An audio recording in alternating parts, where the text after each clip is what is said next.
Welcome back to another episode of Kicking It with Coach Red, where we bring you all the news, stories, takes, and opinions about your favorite teams from the Pacific North, fresh from the good to the bad to the Mariners. The sweet, sweet Mariners, baby. Mariners already making minor transaction to put more arms on the pile. Hey, and Love to their see it. their It's a tale their as old. uh It's a tale as old as time.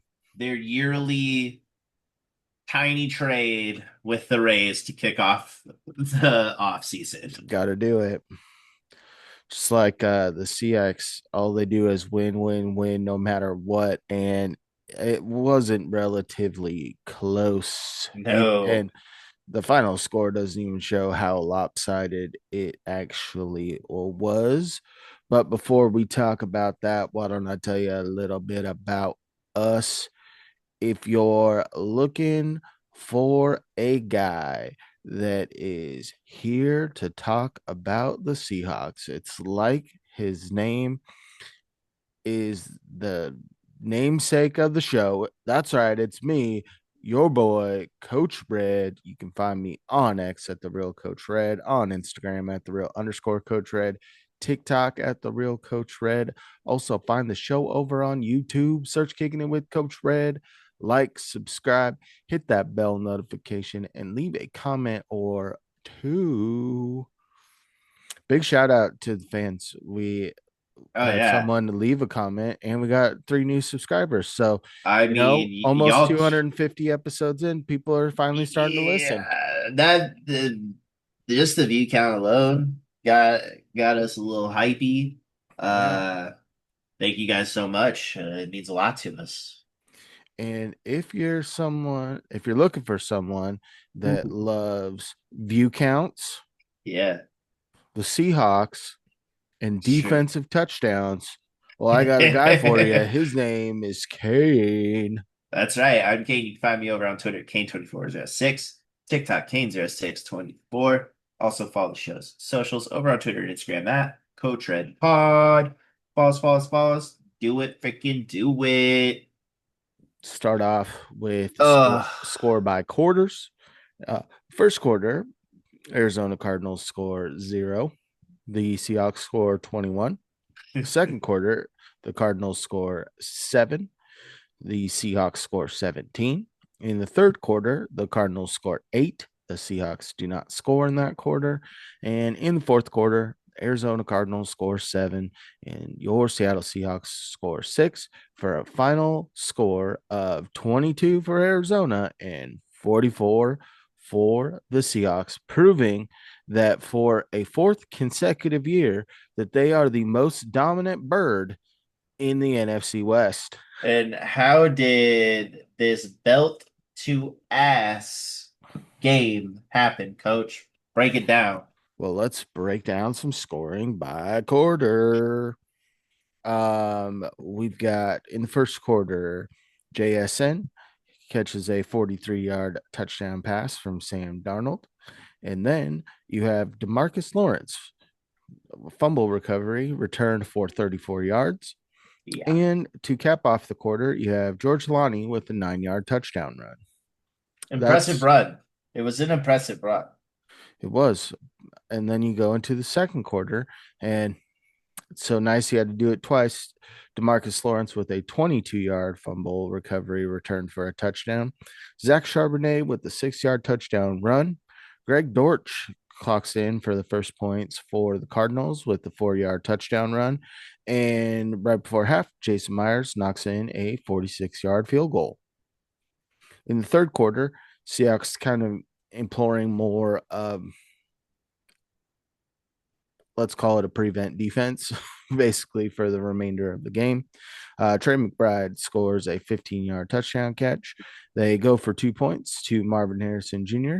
and they convert. In the Also, fourth, love Trey McBride down whatever, flexing on like the Seahawks players around him. It's like, all right, buddy, keep the scoreboard, but it's little victories for that sure. for the Cardinals right now. Fourth quarter, Jason Myers knocks in a 32-yard field goal. Then you have a 9-yard touchdown catch by Marvin Harrison Jr. And cap off the scoring, Jason Myers knocks in a 34-yard field goal. I mean, from basically start to finish, outside the little blemish of the third quarter, this team almost was perfect on the day. You couldn't have really asked them to do much more. It was awesome, man. Like defensively, this team was humming. Well, and if we're gonna talk in depth about it, the two Cardinal scores came off, or two of the three came off of goal line stands by the Seahawks, and I then believe they had you had three or a four fourth can, down sure, conversions. nope, the Seahawks turned them away both times, and then the Seahawks were backed up on their own doorstep and Yeah, had a botched center quarterback exchange that led to the Cardinals getting the ball back on the 5. And then later in the game, you had AJ Barner getting blocked back towards Sam Darnold. He's throwing a pass that deflects off of his helmet and right to a Cardinals defender that yeah. was going to be nowhere near that pass originally. So the one thing that has been happening even in the last two games, right, is kind of those fluky type of turnovers. And it's kind of something that the Seahawks really do need to clean up. They did a Mhm. good job at creating points off of turnovers, but when you realistically look at their turnovers, uh, yeah, you're sitting there and you've got this team that scored points off of all three because Sam Donald had another uh, strip sack type play that I believe led to the third touchdown. So turning the ball over led directly to points, but you had such an early lead that it didn't really factor in to the conclusion of this game. Okay. All right, let's break down some stats by position. Sam Darnold was 10 of 12 for the day, mainly not a lot of passing because they were up so big so early. 178 yards. He had one touchdown, one interception, and two fumbles.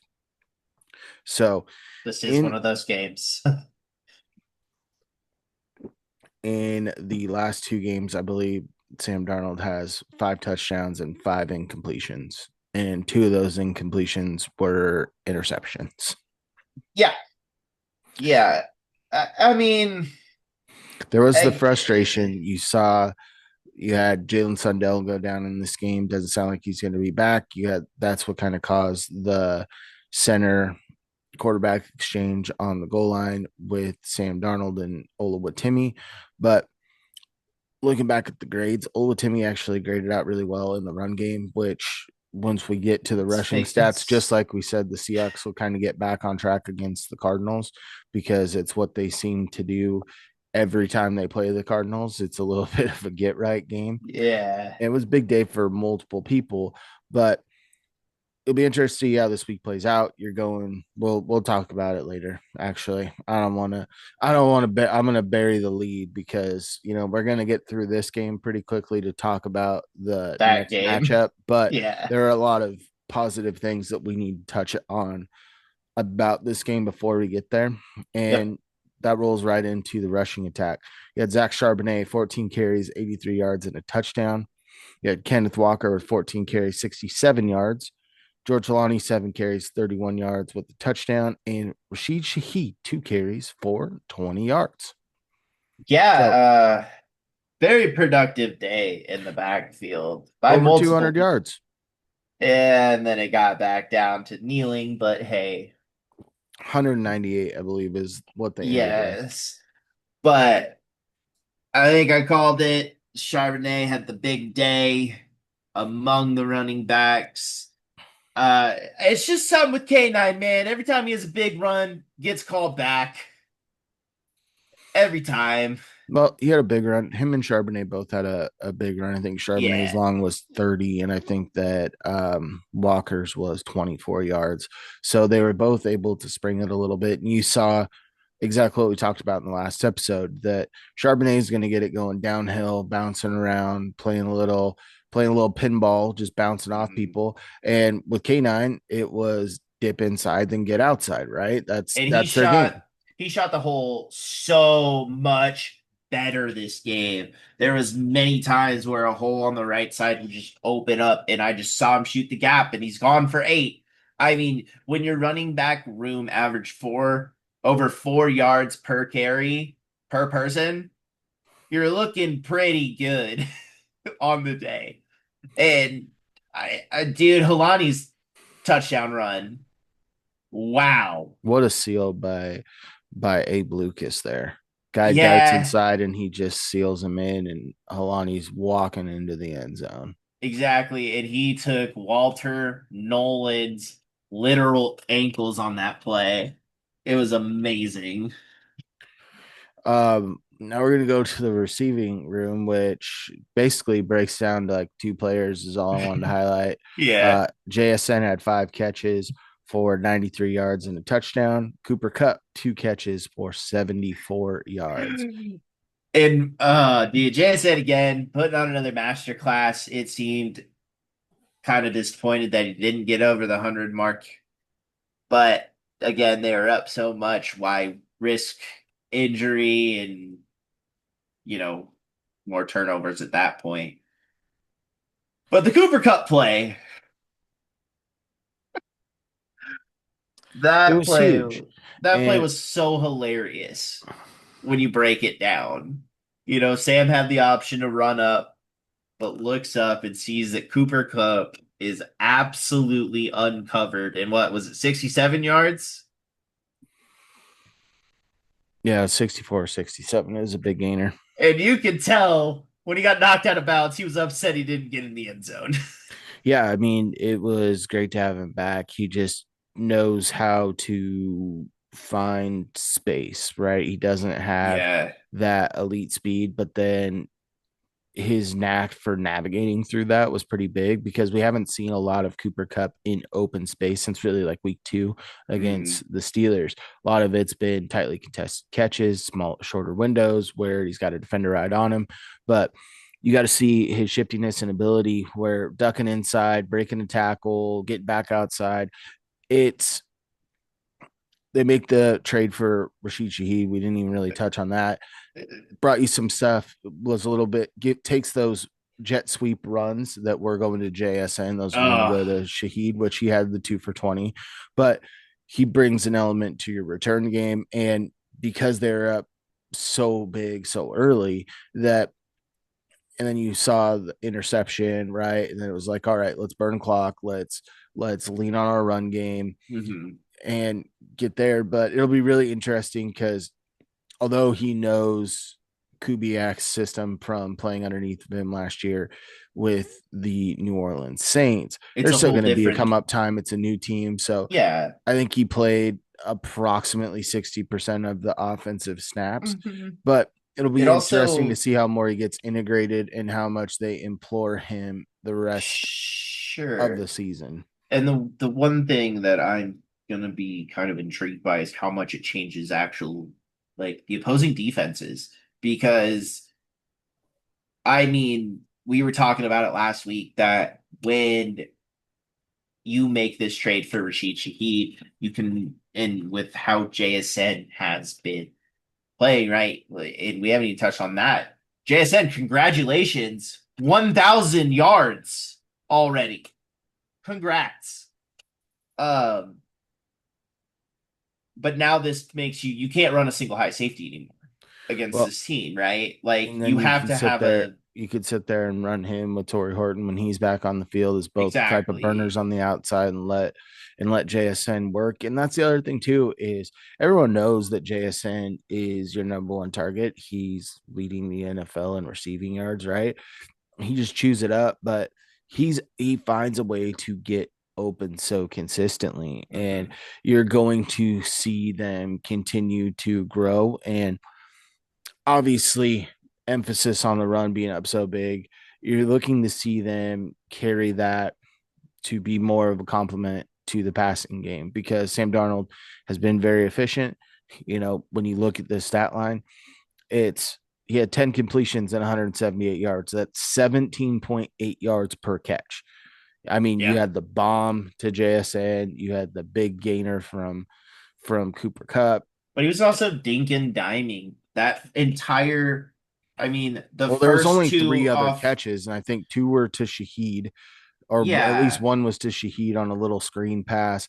I think Hmm. Barner might have got one in there, right? So it's not like you were really testing things outside of the first couple of drives. Yeah, I mean, the first drive, he was dinking and dunking to Cooper and JSN until JSN got double covered. And I don't know how the defender fell down in that situation.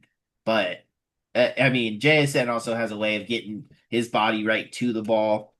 And I don't know, man. They just keep doing these short to mid tier passes, and they're quick and fast, and he's getting the ball out a little bit quicker than he was previously, right? Like he's touched on the turnovers and stuff and what he can do to kind of navigate that going forward, which is something you like to hear and see from your quarterback. But this just wide receiver room is so complimentary to this entire team, dude.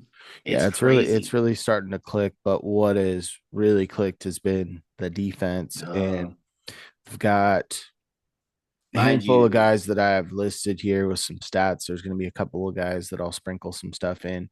and But mind you, this is a defense that didn't have EJ this week. Jaron Reed, Julian Love still. Like Josh Jobe, Josh Jobe, four of your starters were out. And I dude, some of these depth guys played pretty well. yeah, we're going to start off with Nicky Manwari, who was all over the field, 9 tackles. He had a Again. half a sack, and he had 4 passes defended on the day. Tyrese Knight, 8 tackles, two Big man sacks, on three campus. tackle for losses, 2 forced fumbles. Ty Okuda had 7 tackles, 1 pass defended. Drake Thomas, 6 tackles, 2 tackles for loss. You had Big Cat, Leonard Williams, and Boye Mafe each have a sack and a tackle for loss apiece. And Demarcus Lawrence, 4 tackles, half a sack, 1 tackle for loss, 2 fumble recoveries for touchdowns. And then I really want to touch on the guys outside of Spoon. Spoon didn't get a lot of action at him really throughout the majority of this game. Reek Woolen played bonkers in this game. It's back Bonkers. to back games where he's played extremely well. I'd even go back to the Texans game where he's played 3 games very strongly in Yes. succession. And you also saw Nehemiah Pritchett on the field. He had a great pass breakup on a would be touchdown to Marvin Harrison Jr. He did give up a touchdown to Marvin Harrison later, but it's good to see the growth out of him. And it's I will say, dude, that pass breakup was absolutely filthy.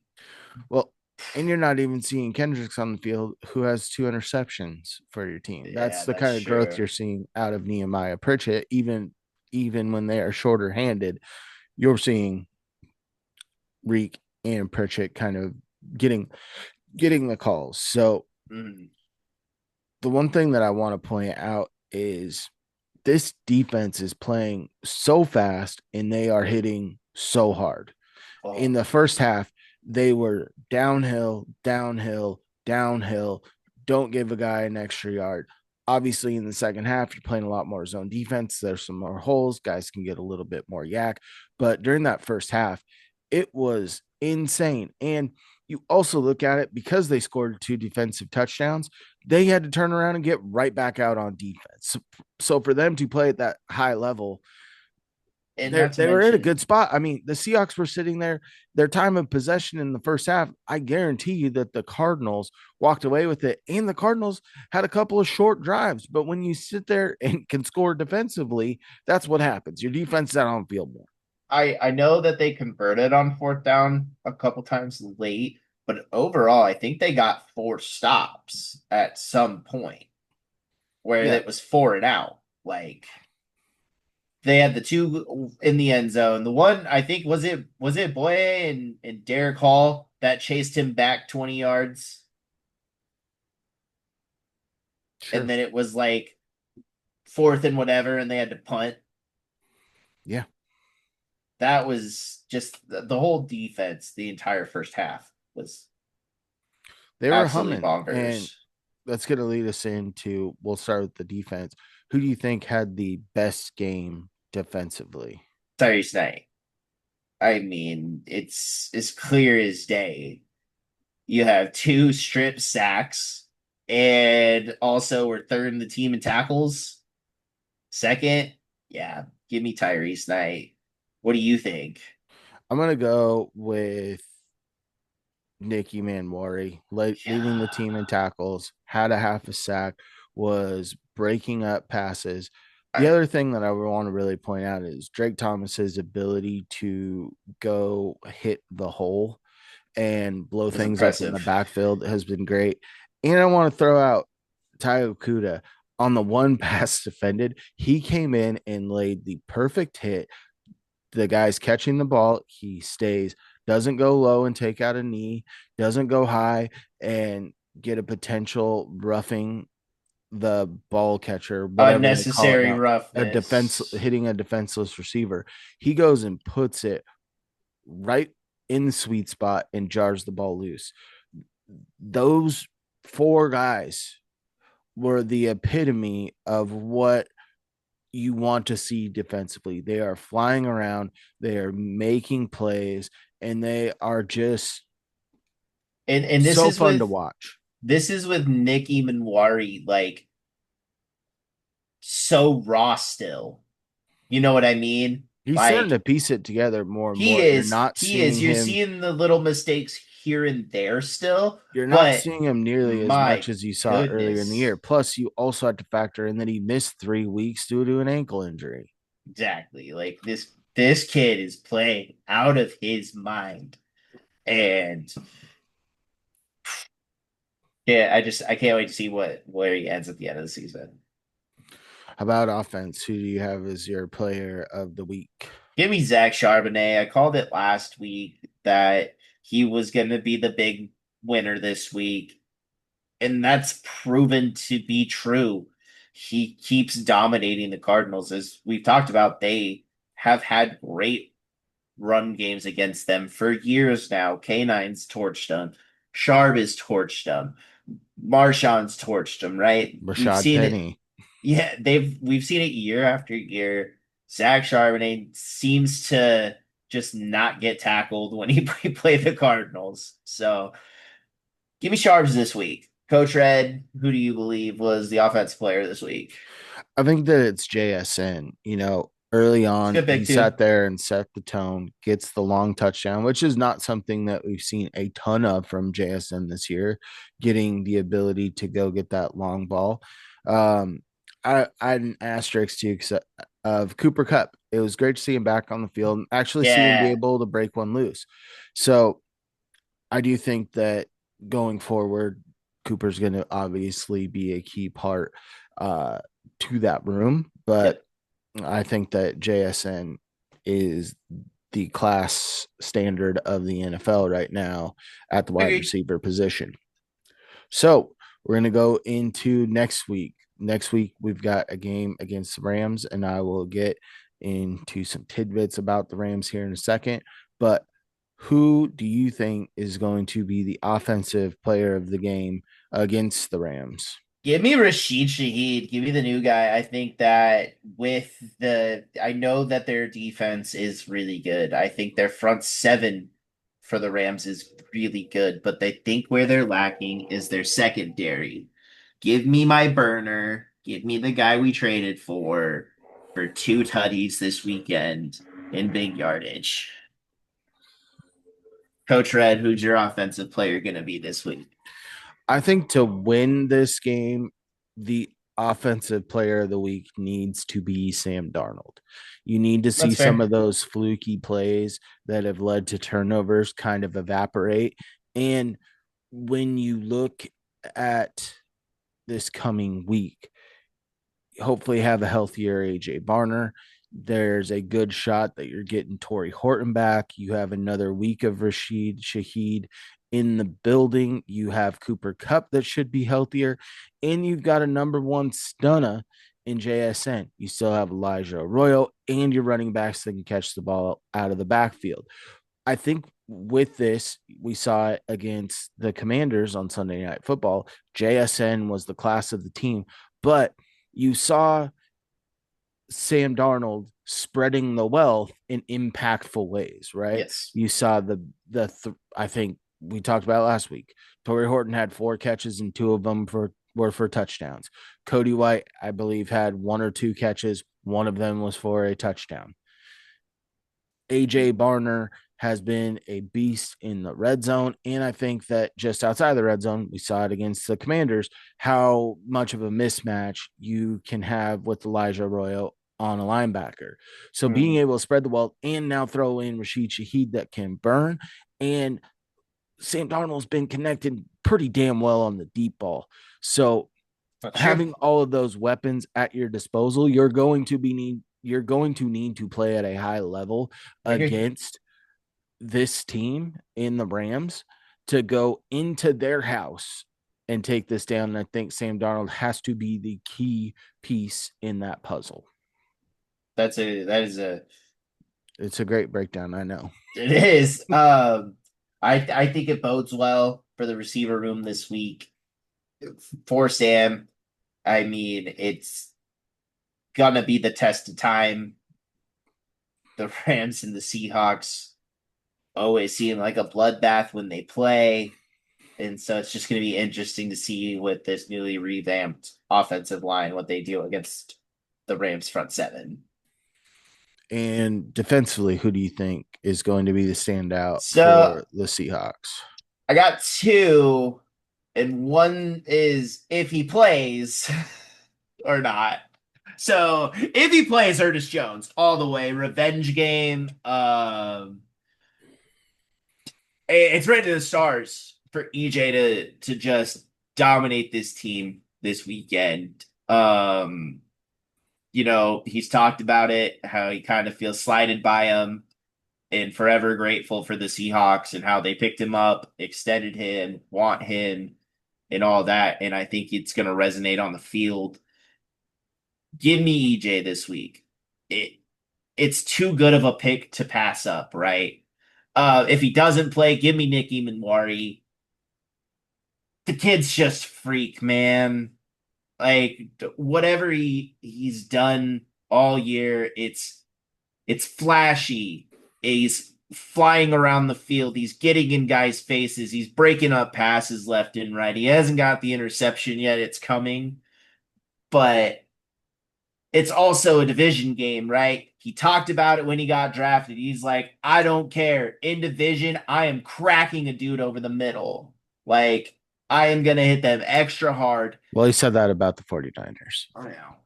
I He didn't think, say in division. He said against the 49ers. Would you sure. rather punish a guy or go for the pick? He said, I would go for the pick except against the 49ers. Well, Don't put words in his mouth. I'm pretty sure he's going to lay some hat over the middle if it's the Rams, too. This has been the world matchup the last it's been since I can remember for 15 years since I started watching Seahawks football, right? When they were in St. Louis, it's always been a hard fought battle. So give me my defense, give me my rookie this week to make a big impact. Coach Red, who is your defensive player? I had to throw EJ in there. We don't know if he's playing yet. Since you kind of picked two, I'm gonna go with two, and I think that you would think that one of these guys depends on injury, but for me, it doesn't. I'm going to take my 2 outside corners in Spoon and in Reek Woolen. I think that if Josh Jobe is back from concussion protocol and is able to play, I think that Reek has earned it. And especially when you're talking Agreed. about the big body dynamic receivers that the Rams roll out there in Puka Nakua and Devontae Adams. I think Harkening back to my offensive pick, those two are going to need to have big games. There are going to be times where those guys are going to make big plays because they are that good, right? But Mhm. being able to limit the damage, being able to make the big tackle, be able to make that big pass breakup, both guys are so good at doing that down in, down out. And you've really seen it ramp up in Reek. And when you look at a guy that can profile to sit there because Devontae Adams has lost a step, but he still has immaculate hands to be able to go up against him. I think that Reek's right there. And Puka Nakua is one of the more explosive guys in the league, and Reek can run with him step to step and has the length to break up some passes. And you saw him do that This multiple year. times in the last couple of Um, weeks. So I think that you're going to see that. And I is think you are going to see Spoon absolutely level somebody as well. And it might yeah. be okay, they're going to try to run a little screen to the running back, and he just shoots by the wide receiver and goes and blows him up in the backfield. Is Devonte Adams actually going to play this weekend? That's the question that I've been plagued with all day because I know he suffered an oblique thing. We'll see. I mean, I haven't looked at the Rams depth chart because it's not even practice report this week yet. Anyways, that won't come out until Tuesday. Yeah, I But know he took a stinger yesterday, so this is going to, at least on paper, is stacking up to be one of the games of the year. You've got the agreed. Rams sitting at 7-2, the Seahawks sitting at 7-2. Uh, Stafford is absolutely on fire right now. He's the first quarterback in NFL history to have 3 consecutive weeks of 4+ touchdowns with 0 interceptions. They have a three-headed monster if Devontae is healthy with Devontae Adams, Puka Nakua, and Kyron Williams toting the rock. You brought up an Ernest Jones revenge game. I think this is kind of a Cooper Cup revenge game too. I think he has the motivation to go out there and show that, hey, maybe I was still the guy above Devonte Adams. You wanted to get Devonte Adams and let me go out the door? Well, I'm gonna get to play you twice a year and go back to my home state. And guess what? I'm gonna sit here and try to excel. Like you said, their front seven is pretty fierce right now. You've got Byron Jones has 9 sacks, almost at double digits on the year, and probably a guy that has better raw tools than Jared Verse. He's clocked in at 4 sacks. They've been able to sit there and turn their opponents over 11 times while only turning the ball over 5 times on offense. 2 interceptions by Stafford, and I believe 3 fumbles, 2 by Kyron, 1 by Stafford. And this is where it gets fun. Mhm. The Rams have scored 32 touchdowns on the year. The Seahawks have scored 32 touchdowns on the year. They are both top 5 in scoring offense and scoring defense. The Seahawks are scoring 30.6 points per game. The Rams are at 27.9. Defensively, the Hawks are giving up 19.1 points per game, and the Rams are giving up 17 flat. So when you look at that, they're realistically about 2 points apart on both sides. Yeah. This should be an epic game. You're expecting this to, I think it's going to go in waves, right? You look at even the Monday night game that, for all intents and purposes, was kind of a snooze fest. I think that you're going to see points in time where both offenses are humming at the same time, and other points in time where the defense just really clutch up and it's a really back and forth affair. Yeah. Down in Using LA, punters this week. down in LA, which the Hawks haven't played super well there in years past, and they haven't really played the Rams that well here in the recent history. But the Seahawks have not been playing this complete Mhm. of a football, like they have not been this complete of a football team in a while. The offense is putting up points, the defense is being stingy and turning the ball over, and great day by Jason Meyer. You're getting good punts from Dixon, and your return game has been better than it has been in years past. You're Mhm. clicking in all 3 phases of the game, and I think this game could ultimately turn down to turnovers and time of possession. You hit it right on the head there. I think that this week, if the Hawks really want to win, this run game has to look really good, right? Outside of just trying to run the ball, right? No, your run has to work, and you need it from every back that you put out there. If George Halani's out there, we if we can get 4.4 or at least 3.5 from our backs this week, I think we're gonna be sitting in a pretty good spot. Yeah, and I do think that you can also use the screen game to your advantage as an extension of the run game.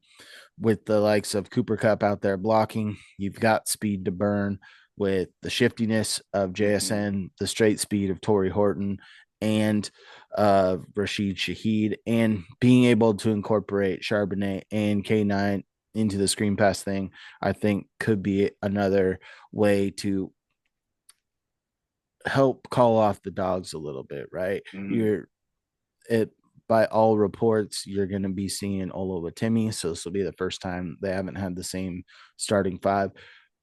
And also, But they run the ball so much better when Oluwatimi is at center. So that's also going to be a good predicament this week. And I don't, I guess not predicament, but it's going to be great to see how that translates. agreed. Agreed.